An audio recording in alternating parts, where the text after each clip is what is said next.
You don't have any levels of introspection. Yes, zero, as little as possible. Why? Move forward, go.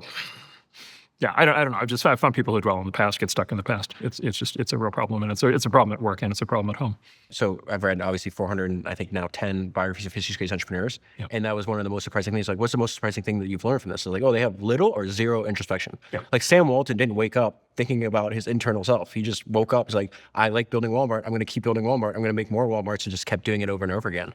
And you probably know, if you go back before 100 years ago, it never would have occurred to anybody to be introspective. Like, it's the whole idea of, all of the modern conceptions around introspection and therapy and all the things that kind of result from that are, kind of manufactured in the 1910s, 1920s. Say more about that. Great men of history didn't sit around doing this stuff at any prior point, right? It's all a new construct.